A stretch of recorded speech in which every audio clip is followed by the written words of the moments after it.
Hello engineers, welcome to my YouTube channel Zeb officials. आज हम discuss करने वाले हैं कि how to calculate the concrete volume for retaining वाल।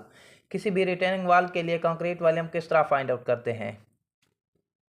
यहाँ पे मैंने एक फिगर ड्रा किया है ताकि आपको समझने में आसानी हो। अच्छा, हमारे पास ये दिया गया है, ये मैंने फिगर बनाई है नीचे। अच्छा, बेसिकली ये जो होता है नीचे जो होता है बेस स्लैब होता है।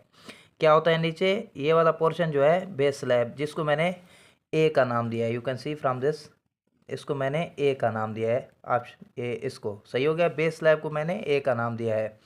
और जो इसका टॉप पोर्शन होता है उसको हम स्टेम बोलते हैं, स्टेम। सही हो गया जी। अच्छा, उसके बाद बेस स्लैब और स्टेम के दरमियान में हम क्या प्रोवाइड करते हैं? शीयर की।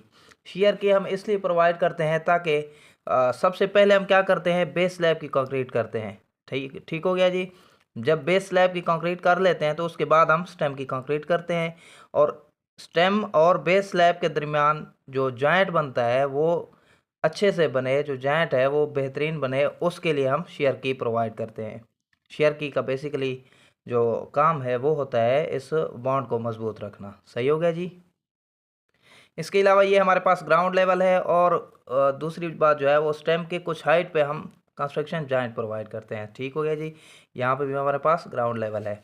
अच्छा, ये जो हमारे पास बेस स्लैब दी गई है, यहाँ पे आप इसको मैंने ए का नाम दिया है और स्टेम को मैंने बी का नाम दिया है। और इसकी जो लेंथ है वो 10 मीटर्स और इसकी जो विड्थ है दैट इज़ 4 मीटर्स। ठीक हो गया जी।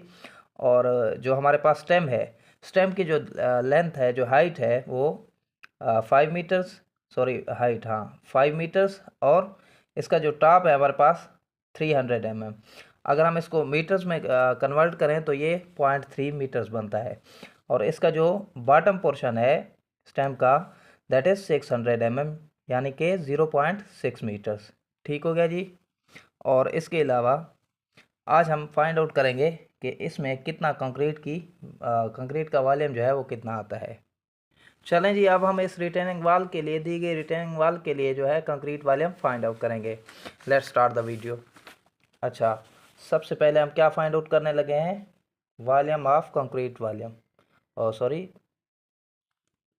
Concrete volume of retaining wall, concrete volume of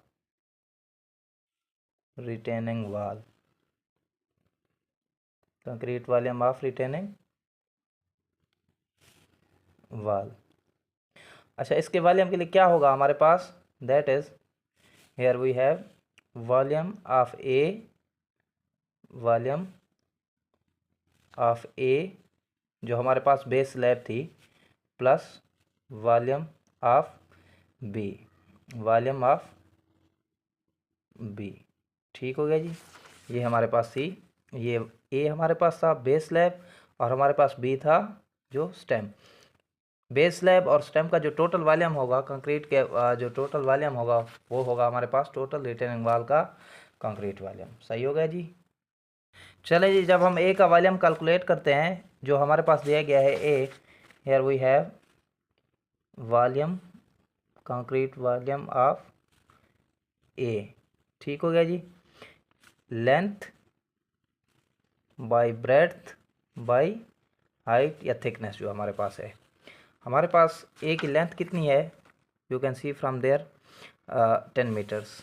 ठीक हो जाए, 10 मल्टीप्लाई बाई ब्रेड्थ हमारे पास 4 मीटर्स, 4 मल्टीप्लाई बाई हाइट या थिकनेस जो हमारे पास थी, या आप यहाँ से देख सकते हैं 300 mm थी फॉर बेस स्लैब। यानी कि इसको जब मैं मीटर्स में कन्वर्ट करता हूँ तो दैट इज़ 0.3 मीटर्स। जब हम इसको कैलकुलेट करते हैं तो हमारे पास जो फाइनल आंसर आता है दैट इज़ 12 मीटर क्यूब। ठीक हो गया जी। चलें जी, ये हमारे पास आ गया वॉल्यूम ऑफ ए। अब हम वॉल्यूम ऑफ बी कैलकुलेट करेंगे कि ये जो स्टेम है हमारे पास इसका वॉल्यूम फाइंड आउट करेंगे। अच्छा, ये जो स्टेम है बी हमारे पास ये दिया गया है, इसका जो टॉप पोर्शन है दैट इज़ 300 mm, यानी कि 0.3 मीटर्स। इसका टॉप पोर्शन हमारे पास जो है 0.3 मीटर्स और इसका जो बॉटम पोर्शन है दैट इज़ 600 mm, यानी कि 0.6 मीटर्स। ठीक हो गया जी। तो ये हमारे पास एक बनता है, ट्रेपोजल बनता है। सही हो गया जी। अब उसके लिए हमारे पास जो फार्मूला है वो क्या है? हमारे पास फार्मूला वो हमारे पास होता है ट्रेपोजल के लिए जो फार्मूला होता है, तो उसके लिए हम वॉल्यूम फाइंड आउट करने लगे हैं, volume of B, volume of B. क्योंकि हमारे पास ट्रेपोजल बन रहा है तो उसके लिए जो फार्मूला है दैट इज़, मैं आपको यहाँ बताता हूँ, A plus B divided by 2 multiply by height, ठीक हो गया जी, मल्टीप्लाई बाई टोटल लेंथ, ठीक हो गया जी।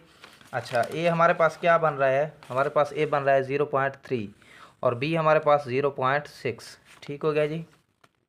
जब हम वैल्यू पुट करते हैं तो हमारे पास जो फाइनल आंसर आता है that is 0.3 plus 0.6 divided by 2 height. अब उसके लिए हाइट हमारे पास कितनी थी, स्टेम की हाइट जो थी दैट इज़ 5 मीटर्स, ठीक हो गया जी, मल्टीप्लाई बाई हाइट यानी कि multiply by 5 total length, and पे हमारे पास है मल्टीप्लाई बाई एल, एल हमारे पास कितना था 10 मीटर्स, ठीक हो गया जी, बाई 10 मीटर्स। जब हम इसको कैलकुलेट करते हैं तो फाइनल हमारे पास जो आंसर आता है दैट इज़ 22.5 मीटर्स क्यूब, ठीक हो गया। ये हमारे पास वॉल्यूम ऑफ बी आ गया। हमने वॉल्यूम ऑफ ए भी फाइंड आउट कर लिया है और वॉल्यूम ऑफ बी भी फाइंड आउट कर लिया है। अब टोटल वॉल्यूम ऑफ रिटेनिंग वाल जो होगा, total volume of retaining wall के लिए volume of A plus volume of B करेंगे तो हमारे पास total volume of retaining wall आ जाएगा। अब हमारे पास टोटल वॉल्यूम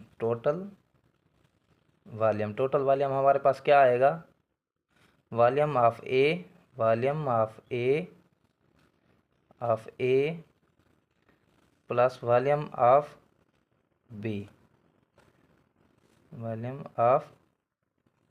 जब हम ए और बी की वॉल्यूम की जो वैल्यू है, हमारे पास वॉल्यूम ऑफ ए क्या आया था 12 metre cube, 12 metre cube, plus B हमारे पास क्या आया है 22.5 मीटर्स क्यूब, ठीक हो गया जी।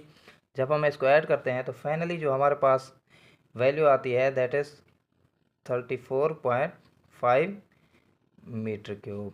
ये हमारे पास जो रिटेनिंग वाल दी गई थी फिगर में, तो ये इसके लिए उसका कंक्रीट वॉल्यूम है।